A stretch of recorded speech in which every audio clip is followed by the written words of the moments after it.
Welcome student to the session of the sets again. So last time what we have discussed, हमने discuss किया था regarding this. हमने illustration number 3 देखा था कैसे क्या कुछ हम एक बेसिकली हम जब दो रिलेशंस के उसमें आते हैं, ए क्रॉस बी को पढ़ते हैं, रिलेशंस को पढ़ते हैं, तो इन सब चीज़ों को कैसे डील करना है वो सब हमने देखा था. नाउ इस क्लास में हम थोड़ा सा आगे से देखेंगे और कुछ चीज़ों को पढ़ेंगे. And again this sessions are for your JEE Mains, JEE Advance, NDA, CUET and all other board examinations. ठीक है.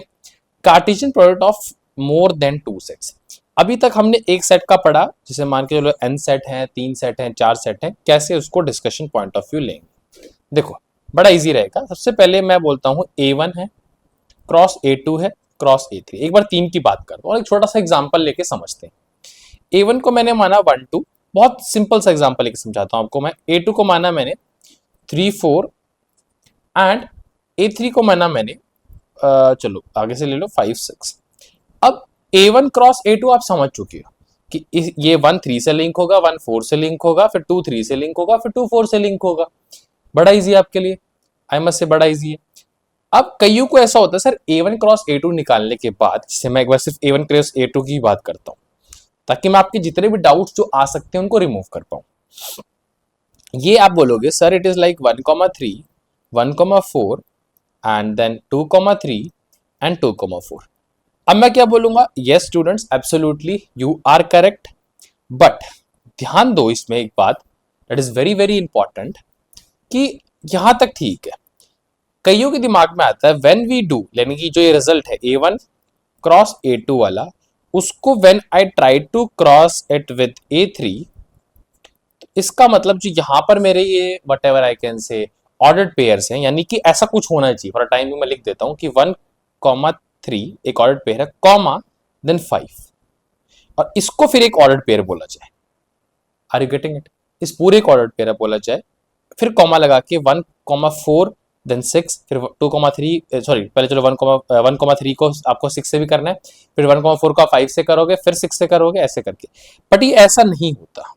आई मस्ट टेल यू, ऐसा नहीं होता. मैंने जानबूझ के आपको ये ऐसा किया है क्योंकि आपके दिमाग में अगर ऐसा डाउट आता है तो वो क्लियर हो जाए.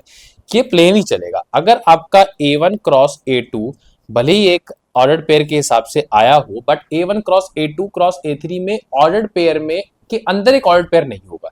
ऐसे जो यहाँ मैंने बात करी, इसके अंदर आपको एक खुद एक ऑर्डर्ड पेयर दिख रहा है, ऑर्डर्ड पेयर के अंदर ऑर्डर्ड पेयर, बट ऐसा नहीं होता. आपको बताऊंगा. चलो A1 क्रॉस A2 फिर से लिखते हैं. 1,3 1,4, उस हिसाब से 2,3 एंड 2,4. ठीक है. A3 मुझे पता है व्हाट इट इज, यानी कि 5,6. चलो ये बात आपकी ठीक है. लेकिन A1 cross A2 cross A3 ordered pair हमेशा एक ही होगा. ऐसा नहीं सोचना कि ऑर्डर्ड पेयर के अंदर ऑर्डर्ड पेयर होगा. लेकिन अब आप ऐसे कर सकते हो 1,3,5 हो जाएगा. ऑर्डर्ड पेयर ऐसे एक ही रहेगा. ऐसा नहीं है जैसे पिछली बार हमने किया था कि 1,3 एक ऑर्डर्ड पेयर है, उसका कॉमा 5 के साथ, और उसको फिर एक ऑर्डर्ड पेयर के अंदर डाल दिया. No, it is not that. ऐसे रहेगा. फिर आपका हो जाएगा सपोज 1,3 को फिर 6 के साथ ले लोगे, मतलब इसको इसके साथ भी लिंक करा दिया, इसको इसके साथ, फिर इसको इसका अब 1,4 का फर्ज बनता है, यानी कि 1,4,5 हो जाएगा एंड देन 1,4,6 हो जाएगा. ऐसे चलेगा ये. ठीक है. तो ऐसे फिर ये 2, इसके साथ लिंक होगा, इसके साथ भी लिंक होगा, ये इसके साथ भी लिंक होगा, इसके साथ भी लिंक होगा. समझ रहे हो? तो मतलब वो ऑब्वियस सी बात है 4 into 2 यानी कि 8 एलिमेंट हो गए, या फिर आप पहले से देख सकते हो 2 into 2 into 2 के हिसाब से भी 8 एलिमेंट्स आएंगे. तो नंबर ऑफ एलिमेंट पे कोई डाउट नहीं है. Number of element in your A1, number of element in your A2 multiply by number of element in your A3. But अगर आपको नंबर ये मतलब पर्टिकुलर लिखने में डाउट आता है तो वो भी मैंने आपको क्लियर कर दिया. ठीक है. आगे भी चलेगा, इसमें 8 आएंगे ऑब्वियसली, बट मैंने आपको टॉप के 4 लिख के आपका क्लैरिफिकेशन दूर किया. तो ऐसे ही A4 में हो, मतलब 4 का भी क्रॉस प्रोडक्ट कर रहे हो या 5 का, हमेशा एक ऑर्डर्ड पेयर हमेशा एक ही होगा. उसके अंदर उसके एलिमेंट्स लिखे जाएंगे तरीके से.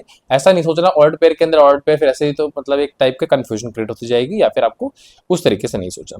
बाकी यहाँ जो थ्योरी वगैरह लिखी हुई थोड़ी बहुत, उस पर आप चाहो तो फोकस ना भी करो, यू कैन डायरेक्टली स्किप. बस मैंने आपको बता दिया कि how to deal with the cross product of more than 2 elements. उसको एक तरीके से लेके चलना है. अभी कुछ पॉइंट्स है जो नेसेसरी है, आपको मैं रीड करवा देता हूँ. Elements of A cross B are called 2 tuples. ठीक है. ये एक स्टेटमेंट है, याद कर लो बस, और कुछ नहीं है.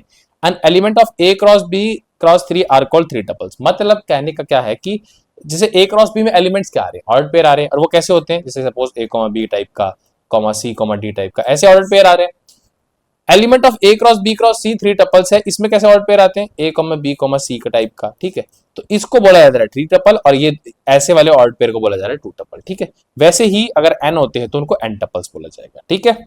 कोई डाउट? एक छोटा सा क्वेश्चन भी दे रखा है आपको, P दिया 1,2 from the set P cross P अगर आपको निकालना है तो ऑब्वियसली ये आएगा, you can try it at your home, ठीक है। आप अपने हिसाब से लिख के देख सकते हो, मैं आपको बस वैसे हल्का सा करके दिखा देता हूँ कि P अगर 1,2 है आपके पास तो ऑब्वियसली पहले P क्रॉस P अगर आप निकालते हो तो 1 को 1 से लिंक करवाना है, फिर 1 को 2 से लिंक करवाना है। आप एक अपनी सहूलियत के लिए इसके सामने P एक और वापस रिपीट रख लो, तो 1 को 1 से, 1 को 2 से, फिर अब 2 को 1 से और 2 को 2 से। अब जब मैंने कहा कि ऑर्डर्ड पेयर में तो सीक्वेंस मैटर करता है, यानी कि 2,1 और 1,2 आप सेम नहीं कह सकते, तो ये 4 आएंगे, ठीक है। अब जब आपका P क्रॉस P होगा, अब ऑब्वियसली एक बार और P को लिख लो, यानी कि 1,2। अब ये वाला 1,1 इससे लिंक होगा, फिर 1,1,2 से लिंक होगा, फिर 1,2 को इससे लिंक होना पड़ेगा, फिर इससे लिंक होना पड़ेगा, ऐसे चलते चलते इसमें भी 8 आ जाएगा, ठीक है। तो ये आप ट्राई कर सकते हो, ठीक है। यहां पर लिखा भी है number of element in Cartesian product if A and B are two finite set is n of a into n of b, जो हम पहले भी डिस्कस कर चुके हैं, ठीक है। And obviously m into n होता है तो उसके हिसाब से हम m into n भी कर देते हैं, ठीक है। सेम है तो सेम, और जैसे भी है ये एग्जांपल लेके बताया कि अगर a में m एलिमेंट है और b में n एलिमेंट है तो ये केस हो जाएगा। प्रूफ तो इसका मैं आई विल से कि कोई जरूरत नहीं है आपको फोकस करने में, मैंने पहले बताया था, if the things which I want to skip I can skip, और जो नेसेसरी नहीं है, ठीक है। ये आप देख सकते हो, this question you can understand. n of a में 7 एलिमेंट है, n ऑफ b में 8 एलिमेंट है, n of a intersection b में 4 एलिमेंट है, then match the following column, ठीक है।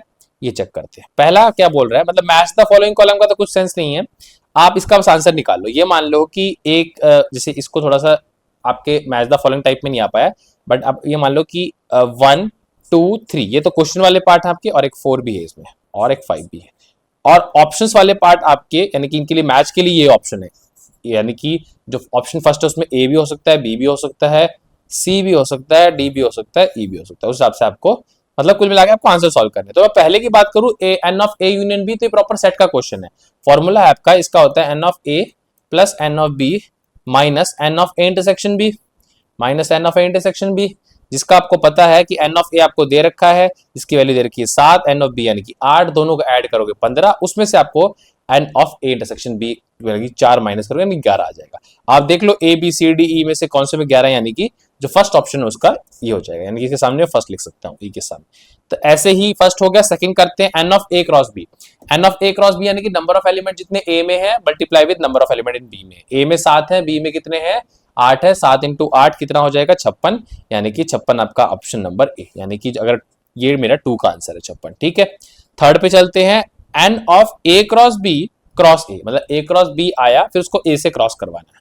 तो फिर कहता हूं ए क्रॉस बी आया सो फिर ए से क्रॉस करवाना है। ए क्रॉस बी में अब इसको कैसे लिखोगे, number of element in A cross B into number of element in A, और इसको फिर फर्दर जोड़ोगे तो number of element in A into number of element in B into number element in A, यानी कि number of element A into B तो हम निकाल चुके 56, फिर ए को फिर 7 से मल्टीप्लाई कर दो, 56 इंटू 7 कितना हो जाएगा, बड़ा इजी रहेगा, ये आपका हो जाएगा यानी कि 280 तो ये आएगा, और आप कह सकते हो 112, 280 और 112 यानी कि आप कह लो 380 और फिर 12 यानी 392 आ जाएगा। अब 392 आप चेक कर लो किस ऑप्शन सेटिस्फाई कर रहा है, this is option number C, यानी कि थर्ड का आंसर ये हो जाएगा मेरा। थर्ड ही ऑप्शन था। फोर्थ का देखते हैं, अब इसमें इंटरसेक्शन लिया हुआ है। नंबर ऑफ एलिमेंट इंटरसेक्शन में निकालने के लिए सबसे पहली बात तो आपको क्या लिखा होता है कि number of element in A cross B intersection B cross. तो इसमें सबसे पहली बात मैंने आपको पहले ही बताया था, ए क्रॉस बी और बी क्रॉस ए के इंटरसेक्शन अगर आप करते हो, कॉमन एलिमेंट यानी कि कॉमन एलिमेंट लेते हो, तो इसमें जितने एलिमेंट ए क्रॉस बी में है, ठीक है, मतलब जितने ए क्रॉस बी और बी क्रॉस ए में जो कॉमन आएंगे उनका स्क्वायर कर देना। नहीं समझ पाए होगे, मैंने बोला number of element in A है 7, number of element in B है 8, ठीक है। अब इनका इंटरसेक्शन किया आपने, ए क्रॉस बी आप मान के चलो कुछ होगा, बी क्रॉस ए भी कुछ होगा। इसके अंदर यूजुअली हम क्या बोलते हैं कि जैसे कि मैं आपको बताता हूं, देखो एक सेकेंड, आपको मैं यहीं एक्सप्लेन कर देता हूं कि कैसे आपको इस पॉइंट को लेके चलना है। देखो एक सेकेंड, ठीक है। A cross B intersection B cross A, इसका मतलब क्या है, कॉमन वाला पार्ट। कॉमन वाले पार्ट को हम इस तरीके से लेते हैं कि नंबर ऑफ एलिमेंट जितने मैं कह सकता हूं ए इंटरसेक्शन बी में है, उसका स्क्वायर, यानी कि ए और बी में जितने कॉमन है उसके हिसाब से फिर मैं ए क्रॉस बी के कॉमन निकाल सकता हूं। नहीं समझे? फिर देखते हैं एक बार। आपने कभी number of element in A cross B की तो बात करी है, जो कि number of element in A into number of element B होता है।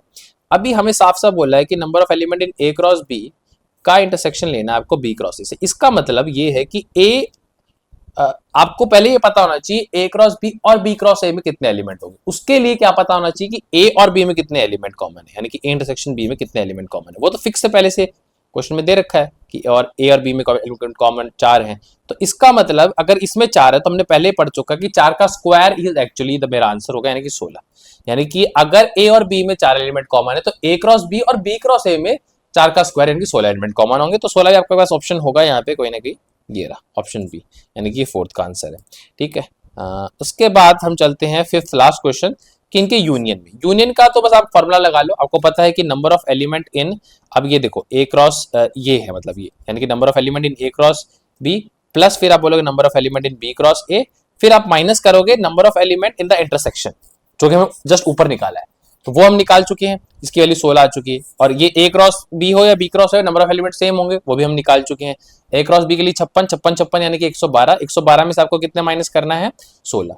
तो 16 माइनस करोगे यानी कि 96। तो 96 इट मींस ये फिफ्थ का आंसर हो जाएगा। समझ गए? इजी क्वेश्चन था। एक बार इसके बस मैं आपको प्रीडिक्टेड सॉल्यूशन में ले जाता हूं। ए यूनियन बी के लिए हमने सिंपल सेट का फॉर्मूला लगाया, N of A plus N of B minus this, उससे 11 आंसर आया, कोई दिक्कत नहीं है। इसके लिए सिंपल अपने फॉर्मूला लगाया ए इंटू बी वाला, 56 आंसर आया, कोई भी दिक्कत नहीं। बी क्रॉस ए में भी यही आएगा। फिर ए क्रॉस बी में भी हमने क्या किया, that is equal to B cross A into N of A. तो 56 को 7 से बस एक बार मल्टीप्लाई करना है, एन ऑफ ए वाला जो सीन है 392 आ जाएगा। यहाँ ये इंटरेस्टिंग क्वेश्चन था, मैंने बताया था कि इसके लिए आपको ए और बी में कॉमन एलिमेंट पता होनी चाहिए। उसके हिसाब से फिर आप ए क्रॉस बी और बी क्रॉस ए में बता सकते हो। फिर उसके हिसाब से हमने उसका स्क्वायर करते हैं, मतलब यूजुअल एक फॉर्मूला है ये। और ए क्रॉस बी और यूनियन निकालना तो फिर पूरा ये प्लस ये माइनस, यानी कि N of A union B वाला फॉर्मूला यहाँ लगाना पड़ेगा आपको, इन कंसिडरिंग ये दो अलग अलग सेट्स हैं। और उसके बाद आप ये लगा के आपका 96 आंसर निकाल सकते हो। ठीक है, तो this is all about this session. We will going to see the next things in the new session.